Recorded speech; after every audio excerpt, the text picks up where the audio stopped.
देश और दुनिया की सबसे मशहूर कहानियाँ हिंदी में रोशनी के संग। चलिए शुरू करते हैं आज की कहानी। धर्मवीर भारती जी द्वारा लिखा गया शानदार उपन्यास गुनाहों का देवता का दूसरा भाग लेकर मैं रोशनी आपके सामने एक बार फिर से उपस्थित हूँ। तो चलिए दोस्तों, शुरू करते हैं हमारी आज की मुलाकात। सिविल लाइंस के एक उजाड़ हिस्से में एक पुराने से बंगले के सामने आकर मोटर रुकी। बंगले का नाम था रोजलान, लेकिन सामने के कंपाउंड में जंगली घास उग रही थी और गुलाब के फूलों के बजाय अहाते में मुर्गी के पंख बिखरे पड़े थे। रास्ते पर भी घास उगाई थी और फाटक पर, जिसके एक खंबे की कॉर्निस टूट चुकी थी, बजाय लोहे के दरवाजे के दो आड़े बांस लगे हुए थे। फाटक के एक और एक छोटा सा लकड़ी का नाम पटल लगा था, जो कभी काला रहा होगा, लेकिन जिसे धूल, बरसात और हवा ने चितकबरा बना दिया था। चंदर मोटर से उतरकर उस बोर्ड पर लिखे हुए अधमिटे सफेद अक्षरों को पढ़ने की कोशिश करने लगा और जाने किसका मुंह देखकर सुबह उठा था कि उसे सफलता भी मिल गई। उस पर लिखा था AF डिक्रूज। उसने जेब से लिफाफा निकाला और पता मिलाया। लिफाफे पर लिखा था मिस P डिक्रूज। यही बंगला है। उसे संतोष हुआ। हॉर्न दो, उसने ड्राइवर से कहा। ड्राइवर ने हॉर्न दिया, लेकिन किसी का बाहर आना तो दूर, एक मुर्गा जो हाथे में कुड़कुड़ा रहा था, उसने मुड़कर बड़े संदेह और त्रास से चंदर की ओर देखा और उसके बाद पंख फड़फड़ाते हुए, चीखते हुए जान छोड़कर भागा। बड़ा मनहूस बंगला है। यहाँ आदमी रहते हैं या प्रेत? कपूर ने ऊबकर कहा और ड्राइवर से बोला, जाओ तुम, हम अंदर जाकर देखते हैं। अच्छा हुजूर, सुधा बीबी से क्या कह देंगे? कह देना पहुंचा दिया। कार मुड़ी और कपूर बांस फांदकर अंदर घुसा। आगे का पोर्टिको खाली पड़ा था और नीचे की जमीन ऐसी थी जैसे कई साल से उस बंगले में कोई सवारी गाड़ी ना आई हो। वह बरामदे में गया। दरवाजे बंद थे और उन पर धूल जमी थी। एक जगह चौखट और दरवाजे के बीच में मकड़ी ने जाला बुन रखा था। ये बंगला खाली है और क्या, कपूर ने सोचा। सुबह 8:30 बजे ही वहां ऐसा सन्नाटा छाया था कि दिल घबरा जाए। आसपास चारों ओर आधी फरलांग तक कोई बंगला नहीं था। उसने सोचा बंगले के पीछे की ओर शायद नौकरों की झोंपड़ियां हों। वह दाएं बाजू से मुड़ा और खुशबू का एक तेज झोंका उसे चूमता हुआ निकल गया। ताज्जुब है, ये सन्नाटा, ये मनहूसी और इतनी खुशबू। कपूर ने कहा और आगे बढ़ा तो देखा कि बंगले के पिछवाड़े गुलाब का एक बहुत खूबसूरत बाग है। कच्ची रविशें और बड़े बड़े गुलाब, हर रंग के। वह सचमुच रोज लॉन था। वह बाग में पहुंचा। उधर से भी बंगले के दरवाजे बंद थे। उसने खटखटाया, लेकिन कोई जवाब नहीं मिला। वह बाग में घुसा कि शायद कोई माली काम कर रहा हो। बीच बीच में ऊंचे ऊंचे जंगली चमेली के झाड़ थे और कहीं कहीं लोहे की छड़ों के कटघरे। बेगम बेलिया भी फूल रही थी, लेकिन चारों ओर एक अजब सा सन्नाटा था और हर फूल पर किसी खामोशी के फरिश्ते की छां थी। फूलों में रंग था, हवा में ताजगी थी, पेड़ों में हरियाली थी, झोंकों में खुशबू थी, लेकिन फिर भी सारा बाग एक ही ऐसे सितारों का गुलदस्ता लग रहा था जिनकी चमक, जिनकी रोशनी और जिनकी ऊंचाई लुट चुकी हो। लगता था जैसे बाग का मालिक मौसमी रंगीनी भूल गया हो, क्योंकि नस्टेशियम या स्वीट पी या फ्लाक्स कोई भी मौसमी फूल न था। सिर्फ गुलाब थे और जंगली चमेली थी और बेगम बेलिया थी जो सालों साल पहले बोए गए थे। उसके बाद उन्हीं की कांट छांट पर बाग चल रहा था। बागबानी में कोई नवीनता और मौसम का उल्लास नहीं था। चंदर फूलों का बेहद शौकीन था। सुबह घूमने के लिए उसने दरिया किनारे के बजाय एल्फ्रेड पार्क चुना था, क्योंकि पानी की लहरों के बजाय उसे फूलों के बाग के रंग और सौरभ की लहरों से बेहद प्यार था। और उसे दूसरा शौक था कि फूलों के पौधों के पास से गुजरते हुए हर फूल को समझने की कोशिश करना। अपनी नाजुक टहनियों पर हंसते मुस्कुराते हुए ये फूल जैसे अपने रंगों की बोली में आदमी से जिंदगी का जाने कौन सा राज कहना चाहते हैं। और ऐसा लगता है कि जैसे हर फूल के पास अपना व्यक्तिगत संदेश है, जिसे वे अपने दिल की पाखुरियों में आहिस्ते से सहेज कर रखे हुए है कि कोई सुनने वाला मिले और वह अपनी दास्तां कह जाए। पौधे की ऊपरी फुनगी पर मुस्कुराता हुआ आसमान की तरफ मुंह किए हुए ये गुलाब, जो रात भर सितारों की मुस्कुराहट चुपचाप पीता रहा है, ये अपने मोतियों पाखुरियों के होठों से जाने क्यों खिलखिलाता ही जा रहा है। जाने इसे कौन सा रहस्य मिल गया है। और वह एक नीचे टहनी में आधा झुका हुआ गुलाब, झुकी हुई पलकों से पाखुरियां और दोहरे मखमली तार से जुड़ी उसकी डंडी, ये गुलाब जाने क्यों उदास है। और ये दुबली पतली लंबी सी नाजुक कली जो बहुत सावधानी से हरा आंचल लपेटे है और प्रथम ज्ञात यौवना की तरह लाज में जो सिमटी है, तो सिमटी ही चली जा रही है। लेकिन जिसके यौवन की गुलाबी लपटें 7 हरे पर्दों में से झलकी ही पड़ती हैं, झलकी ही पड़ती हैं। और फारस के शहजादे जैसे शान से खिला हुआ पीला गुलाब। उस पीले गुलाब के पास आकर चंदर रुक गया और झुककर देखने लगा। कार्तिक पूर्णिमा के चांद से झरने वाले अमृत को पीने के लिए व्याकुल किसी सुकुमार भावुक परी की फैली हुई अंजलि के बराबर बड़ा सा वह फूल जैसे रोशनी बिखेर रहा था। बेगम बेलिया के कुंज से छनकर आने वाली तोता पंखी धूप ने जैसे उस पर धान पान की तरह खुशनुमा हरियाली बिखेर दी थी। चंदर ने सोचा उसे तोड़ लें, लेकिन हिम्मत ना पड़ी। वह झुका कि उसे सूंघ ही लें। सूंघने के इरादे से उसने हाथ बढ़ाया ही था कि किसी ने पीछे से गरज कर कहा, Here you are. I have caught you red-handed today. ये तुम हो? आज तुम्हें मैंने मौके पर पकड़ लिया है। और उसके बाद किसी ने अपने दोनों हाथों में उसे जकड़ लिया और उसकी गर्दन पर सवार हो गया। वह उछल पड़ा और अपने को छुड़ाने की कोशिश करने लगा। पहले तो वह कुछ समझ नहीं पाया। अजब रहस्यमय है ये बंगला। एक अव्यक्त भय और एक सिहरन में उसके हाथ पांव ढीले हो गए, लेकिन उसने हिम्मत करके अपना एक हाथ छुड़ा लिया और मुड़कर देखा तो एक बहुत कमजोर बीमार सा पीली आंखों वाला गोरा उसे पकड़े हुए था। चंदर के दूसरे हाथ को फिर पकड़ने की कोशिश करता हुआ वह हांफता हुआ बोला अंग्रेजी में, रोज रोज यहां से फूल गायब होते थे। मैं कहता था कौन ले जाता है। वह हांफता जा रहा था। आज मैंने पकड़ा तुम्हें। रोज चुपके से चले जाते थे। मैं चंदर को कसकर पकड़े था, लेकिन उस बीमार गोरे की सांस जैसे छूटी जा रही थी। चंदर ने उसे झटका देकर धकेल दिया और डांट कर बोला, क्या मतलब है तुम्हारा? पागल हो क्या? खबरदार जो हाथ बढ़ाया, अभी ढेर कर दूंगा तुझे, गोरा सुअर। और उसने अपनी आस्तीनें चढ़ाई। वह धक्के से गिर गया था। धूल झाड़ते हुए बैठा और बड़ी ही रोनी आवाज में बोला, कितना जुल्म है, कितना जुल्म है। मेरे फूल भी तुम चुरा ले गए और मुझे इतना हक भी नहीं कि मैं तुम्हें धमकाऊं। अब तुम मुझसे लड़ोगे? तुम जवान हो, मैं बूढ़ा हूं। हाय रे। और वह सचमुच ही जैसे रोने लगा। चंदर ने उसका रोना देखा और उसका सारा गुस्सा हवा हो गया और हंसी रोककर बोला, गलत फहमी है जनाब, मैं बहुत दूर रहता हूं। मैं चिट्ठी लेकर मिस डिक्रूज से मिलने आया था। उसका रोना नहीं रुका। तुम बहाना बनाते हो, बहाना बनाते हो, और अगर मैं विश्वास नहीं करता तो तुम मारने की धमकी देते हो। अगर मैं कमजोर ना होता तो तुम्हें पीस कर खा जाता और तुम्हारी खोपड़ी कुचल कर फेंक देता जैसे तुमने मेरे फूल फेंके होंगे। फिर तुमने गाली दी, मैं उठाकर तुम्हें अभी नाले में फेंक दूंगा। अरे बाप रे, दौड़ो दौड़ो, मुझे मार डाला। पॉपी, टॉमी, अरे दोनों कुत्ते कहाँ मर गए? उसने डर के मारे चीखना शुरू कर दिया। क्या है बर्टी, क्यों चिल्ला रहे हो? बाथरूम के अंदर से किसी ने चिल्लाकर कहा, अरे मार डाला इसने, दौड़ो दौड़ो। झटके से बाथरूम का दरवाजा खुला। बेदिंग गाउन पहने हुए एक लड़की दौड़ती हुई आई और चंदर को देखकर रुक गई। क्या है?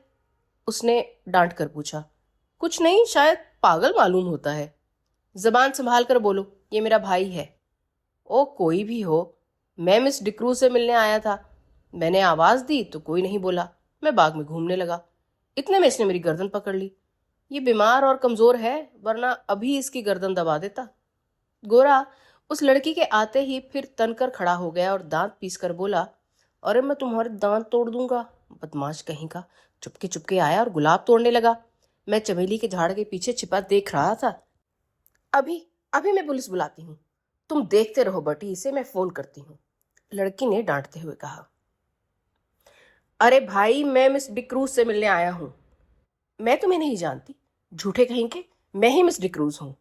देखो ये खत पढ़ो। लड़की ने खत खोला और पढ़ा और एकदम उसने आवाज बदल दी। छी बटी, तुम किसी दिन पागल खाने जाओगे। आपको डॉक्टर शुक्ला ने भेजा है, तुम तो मुझे बदनाम करा डालोगे। उसकी शक्ल और भी रोनी हो गई। मैं नहीं जानता था। मैं कैसे जानता था? उसने कहा और घबरा गया। माफ कीजिएगा, लड़की ने बड़े मीठे स्वर में साफ हिंदुस्तानी में कहा, मेरे भाई का दिमाग जरा ठीक नहीं रहता जब से इनकी पत्नी की मौत हो गई। इसका मतलब ये नहीं कि किसी भले आदमी की इज्जत उतार लें। चंदर ने बिगड़ कर कहा। देखिए, बुरा मत मानिए, मैं इनकी ओर से आपसे माफी मांगती हूँ। आइए अंदर चलिए। उसने चंदर का हाथ पकड़ लिया। उसका हाथ बेहद ठंडा था। वह नहाकर आ रही थी। उसके हाथ के उस तुषार स्पर्श से चंदर सिहर उठा और उसने हाथ झटक कर कहा, अफसोस आपका हाथ तो बर्फ है। लड़की चौंक गई।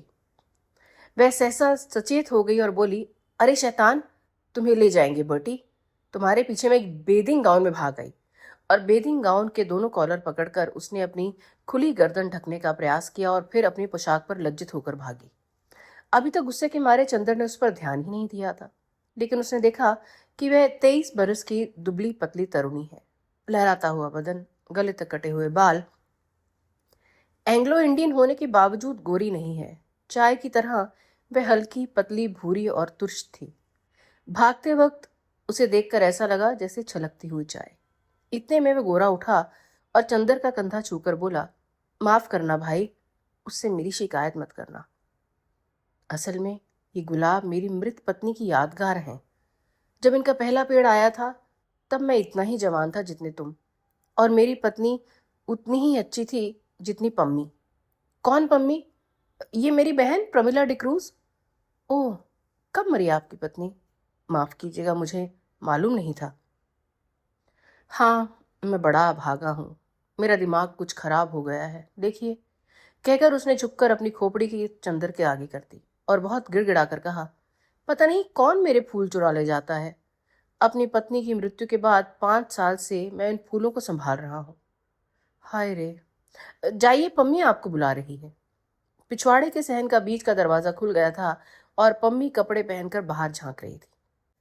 चंदर आगे बढ़ा और गोरा मुड़कर अपने गुलाब और चमेली की झाड़ी में खो गया। चंदर गया और कमरे में पड़े एक सोफे पर बैठ गया। पम्मी एक हल्की फ्रांसीसी खुशबू से महक रही थी।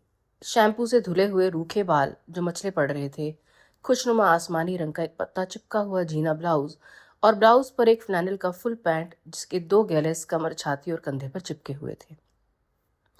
होठों पर एक हल्की लिपस्टिक की झलक मात्र थी और गले तक बहुत हल्का पाउडर जो बहुत नजदीक से ही मालूम होता था। लंबे नाखून और हल्की गुलाबी पैंट। वह आई निसंकोच भाव से उसी सोफे पर कपूर के बगल में बैठ गई और बड़ी मुलायम आवाज में बोली, मुझे बड़ा दुख है मिस्टर कपूर, आपको बड़ी तवालत उठानी पड़ी। चोट तो नहीं आई? नहीं नहीं, कोई बात नहीं। कपूर का सारा गुस्सा हवा हो गया। कोई भी लड़की निसंकोच भाव से इतनी अपनायत से सहानुभूति दिखाए और माफी मांगे तो उसके सामने कौन पानी पानी नहीं हो जाएगा। और फिर वह भी तब जबकि उसके होंठों पर न केवल बोली अच्छी लगती हो वरना लिपस्टिक भी इतनी प्यारी हो।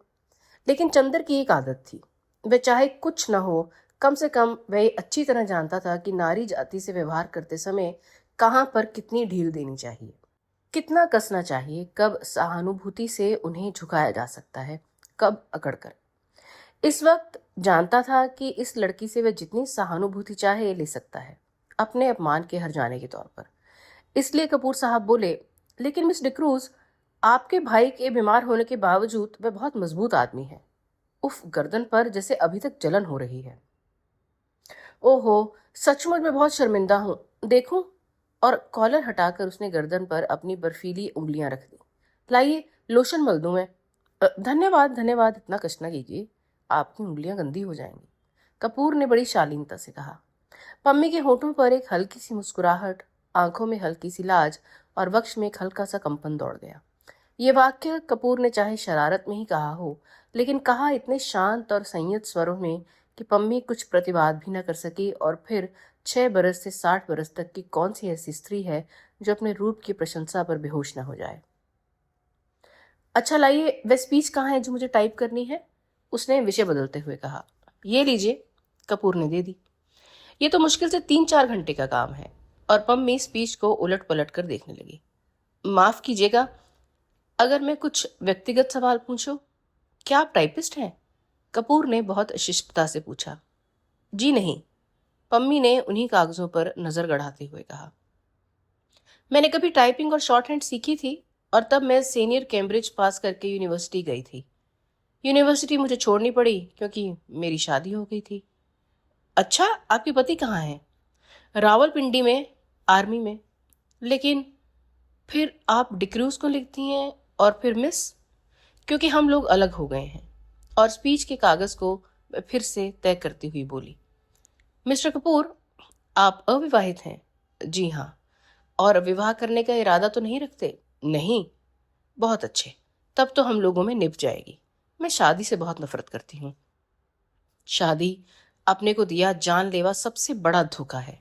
देखिए, ये मेरे भाई हैं ना, कैसे पीले और बीमार से हैं। ये पहले बड़े तंदुरुस्त और टेनिस में प्रांत के अच्छे खिलाड़ियों में से एक थे। एक बिशप की दुबली पतली भावुक लड़की से इन्होंने शादी कर ली और उसे बेहद प्यार करते थे। सुबह शाम दोपहर रात कभी उससे अलग नहीं होते थे। हनीमून के लिए उसे लेकर सिलोन गए थे। वह लड़की बहुत कला प्रिय थी, बहुत अच्छा नाचती थी, बहुत अच्छा गाती थी और खुद लिखती भी थी। ये गुलाब का बाग उसी ने बनवाया था और इन्हीं के बीच में दोनों बैठकर घंटों गुजार देते थे। कुछ दिनों बाद दोनों में झगड़ा हुआ।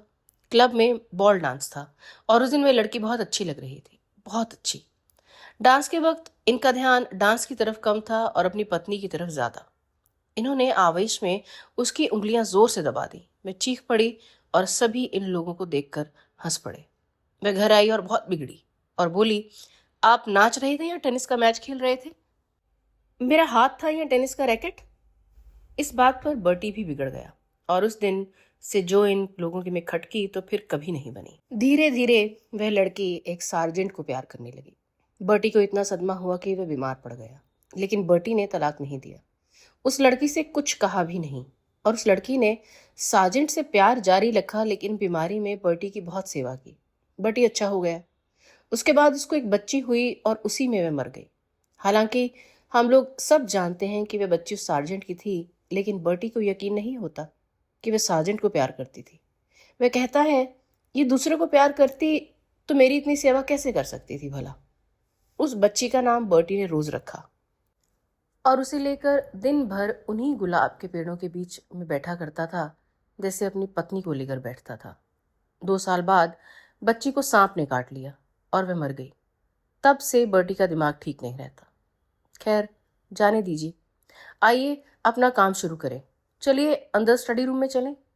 चलिए, चंदर बोला और पम्मी के पीछे पीछे चल दिया। मकान बहुत बड़ा था और पुराने अंग्रेजों के ढंग पर सजा हुआ था। बाहर से जितना पुराना और गंदा नजर आता था, अंदर से उतना ही आलीशान और सुथरा। ईस्ट इंडिया कंपनी के जमाने की छाप थी अंदर। यहाँ तक कि बिजली लगने के बावजूद अंदर पुराने बड़े बड़े हाथ से खींचे जाने वाले पंखे लगे थे। 2 कमरों को पार करके वे लोग स्टडी रूम में पहुंचे। बड़ा सा कमरा जिसमें चारों तरफ अलमारियों में किताबें सजी हुई थीं। 4 कोने में 4 मेजें लगी हुई थी, जिनमें कुछ बस्ट और कुछ तस्वीरें स्टैंड के सहारे लगी हुई थीं। एक अलमारी में नीचे खाने में टाइपराइटर रखा था।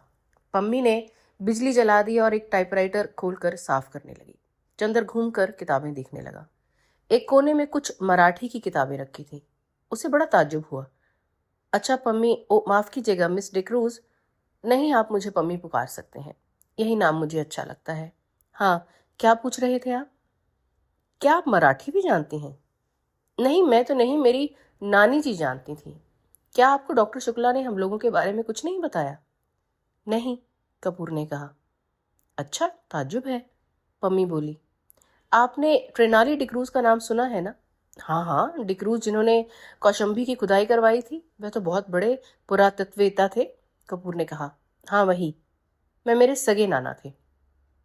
और वे अंग्रेज नहीं थे, मराठा थे, और उन्होंने मेरी नानी से शादी की थी जो एक कश्मीरी ईसाई महिला थी।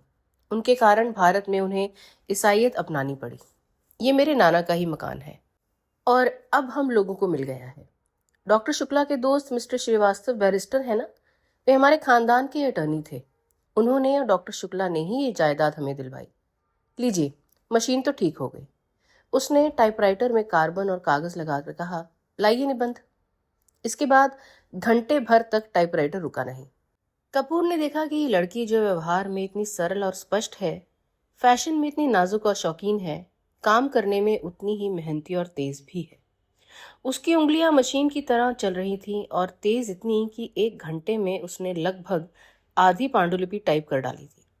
ठीक 1 घंटे के बाद उसने टाइपराइटर बंद कर दिया, बगल में बैठे हुए कपूर की ओर झुककर कहा, अब थोड़ी देर आराम। और अपनी उंगलियां चटकाने के बाद वे कुर्सी खिसकाकर उठी और एक भरपूर अंगड़ाई ली। उसका अंग अंग धनुष की तरह झुक गया। उसके बाद कपूर के कंधे पर बेतकल्लुफी से हाथ रखकर बोली, क्यों, एक प्याला चाय मंगवाई जाए? मैं तो पी चुका हूं, लेकिन मुझसे तो काम होने से रहा अब बिना चाय के। पम्मी ने एक अल्हड़ बच्ची की तरह कहा और अंदर चली गई। कपूर ने टाइप किए हुए कागज उठाए और कलम निकालकर उनकी गलतियां सुधारने लगा। चाय पीकर थोड़ी देर में पम्मी वापस आई और बैठ गई। उसने एक सिगरेट केस कपूर के सामने किया। धन्यवाद, मैं सिगरेट नहीं पीता। अच्छा, ताज्जुब है। आपकी इजाजत हो तो मैं सिगरेट पी लूं? क्या आप सिगरेट पीती हैं? छी, पता नहीं क्यों औरतों का सिगरेट पीना मुझे बहुत ही नापसंद है। मेरी तो मजबूरी है मिस्टर कपूर। मैं यहाँ के समाज में मिलती जुलती नहीं।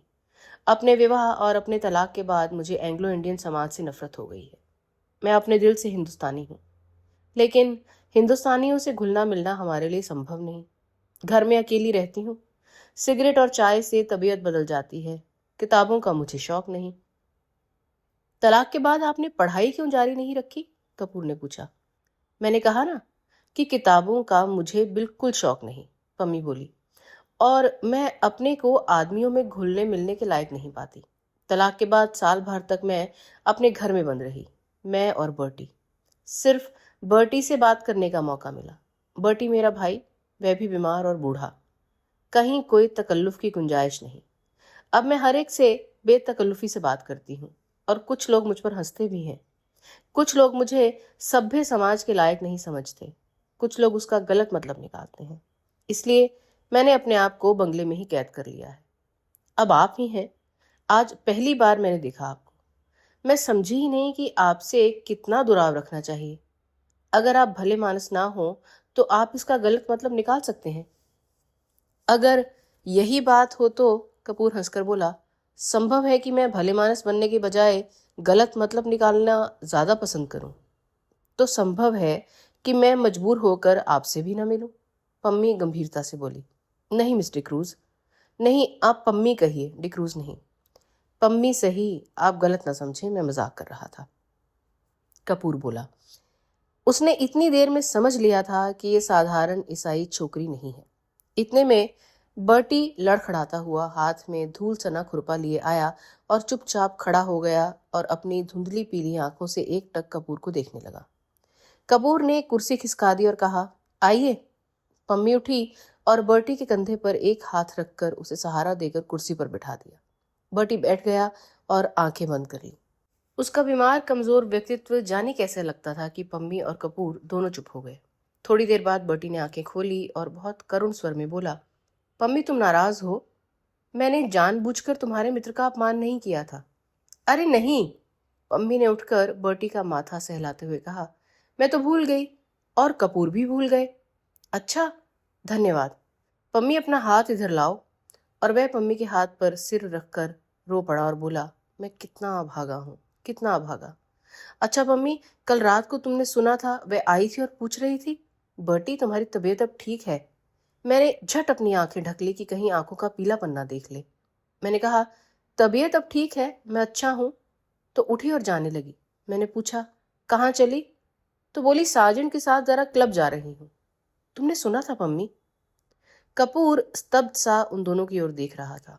पम्मी ने कपूर को आंख का इशारा करते हुए कहा, हाँ, हमसे मिली थी वह, लेकिन बर्टी वह सार्जन के साथ नहीं गई थी। हाँ, तब? बर्टी की आंखें चमक उठी और उसने उल्लास भरे स्वर में पूछा। वह बोली, बर्टी के गुलाब सार्जेंट से ज्यादा प्यारे हैं। पम्मी बोली, अच्छा? मुस्कुराहट से बर्टी का चेहरा खिल उठा। उसकी पीली पीली आंखें और धंस गई और दांत बाहर छलकने लगे। हाँ, और क्या कहा उसने? फिर से तो कहो। उसने कहा, ये गुलाब सार्जेंट से ज्यादा प्यारे हैं। फिर इन्हीं गुलाबों पर नाचती रही और सुबह होते ही इन्हीं फूलों में छिप गई। तुम्हें सुबह किसी फूल में तो नहीं मिली? तुम्हें तो किसी फूल में नहीं मिली? बर्टी ने बच्चों के से भोले विश्वास के स्वरों में कपूर से पूछा। चंदर चौंक उठा। पम्मी और बर्टी की इन बातों पर उसका मन बेहद भर आया था। बर्टी की मुस्कुराहट पर उसकी नसें थरथरा उठी थीं। नहीं, मैंने तो नहीं देखा था, चंद्र ने कहा। बर्टी ने फिर मायूसी से सिर झुका लिया और आंखें बंद कर लीं और कराहती हुई आवाज में बोला, जिस फूल में वह छिप गई थी उसी को किसी ने चुरा लिया होगा। वह सहसा तनकर खड़ा हो गया और पुचकारते हुए बोला, जाने कौन ये फूल चुराता है। अगर मुझे एक बार मिल जाए तो मैं उसका खून ऐसे पी लूं। उसने हाथ की अंगुली काटते हुए कहा और उठकर लड़खड़ाता हुआ चला गया। वातावरण इतना भारी हो गया था कि फिर पम्मी और कपूर ने कोई बातें नहीं की। पम्मी ने चुपचाप टाइप करना शुरू किया और कपूर चुपचाप बर्टी की बातें सोचता रहा। घंटा भर बाद टाइपराइटर खामोश हुआ तो कपूर ने कहा, पम्मी, मैंने जितने लोग देखे हैं उनमें शायद बर्टी सबसे विचित्र है और शायद सबसे दयनीय। पम्मी खामोश रही। फिर उसी लापरवाही से अंगड़ाई लेते हुए बोली, मुझे बर्टी की बातों पर जरा भी दया नहीं आती। मैं उसको दिलासा देती हूँ क्योंकि वह मेरा भाई है और बच्चे की तरह नासमझ और लाचार है। कपूर चौंक गया। वह पम्मी की ओर आश्चर्य से चुपचाप देखता रहा, कुछ बोला नहीं। क्यों, तुम्हें ताज्जुब क्यों होता है? पम्मी ने कुछ मुस्कुराकर कहा, लेकिन मैं सच कहती हूँ। वह बहुत गंभीर हो गई। मुझे जरा तरस नहीं आता इस पागलपन पर। क्षण भर चुप रही, फिर जैसे बहुत ही तेजी से बोली, तुम जानते हो उसके फूल कौन चुराता है? मैं उसके फूल तोड़कर फेंक देती हूँ। मुझे शादी से नफरत है। शादी के बाद होने वाली आपसी धोखेबाजी से नफरत है और उस धोखेबाजी के बाद इस झूठ मूठ की यादगार और बेईमानी के पागलपन से नफरत है। और ये गुलाब के फूल, ये क्यों मूल्यवान है? इसलिए ना कि इसके साथ बर्टी की जिंदगी की इतनी बड़ी ट्रेजेडी जुड़ी हुई है। अगर एक फूल के खूबसूरत होने के लिए आदमी की जिंदगी में इतनी बड़ी ट्रेजेडी आना जरूरी है तो लानत है उस फूल की खूबसूरती पर। मैं उससे नफरत करती हूँ, इसलिए मैं किताबों से नफरत करती हूँ। एक कहानी लिखने के लिए कितनी कहानियों की ट्रेजेडी बर्दाश्त करनी होती है? पमी चुप हो गई। उसका चेहरा सुर्ख हो गया था। थोड़ी देर बाद उसका तैश उतर गया और वह अपने आवेश पर खुद शर्मा गई। उठकर वह कपूर के पास गई और उसके कंधों पर हाथ रखकर बोली, बर्टी से मत कहना, अच्छा? कपूर ने सिर हिलाकर स्वीकृति दी और कागज समेटकर खड़ा हुआ। पम्मी ने उसके कंधों पर हाथ रखकर उसे अपनी ओर घुमाकर कहा, देखो, पिछले 4 साल से मैं अकेली थी और किसी दोस्त का इंतजार कर रही थी। तुम आए और दोस्त बन गए, तो अब अक्सर आना। हाँ, अच्छा, कपूर ने गंभीरता से कहा। डॉक्टर शुक्ला से मेरा अभिवादन कहना, कभी यहाँ जरूर आए। आप कभी चलिए, वहां उनकी लड़की है, आप उनसे मिलकर खुश होंगी। पम्मी उसके साथ फाटक तक पहुंचने वाली थी तो देखा बर्टी एक चमेली के झाड़ में टहनियां हटाकर कुछ देख रहा था। पम्मी को देखकर उसने पूछा, तुम्हें याद है, वह चमेली के झाड़ में तो नहीं छिपी थी ना? कपूर ने पता नहीं क्यों जल्दी पम्मी को अभिवादन किया और चल दिया। उसे बर्टी को देखकर डर लगता था। तो दोस्तों, यहाँ खत्म होता है चैप्टर 3 और हमारी आज की मुलाकात भी। मैं हूँ रोशनी और जल्द ही इस उपन्यास का अगला भाग लेकर आपसे मिलने जरूर आऊंगी। तब तक जुड़े रहिए और हमें सुनते रहिए।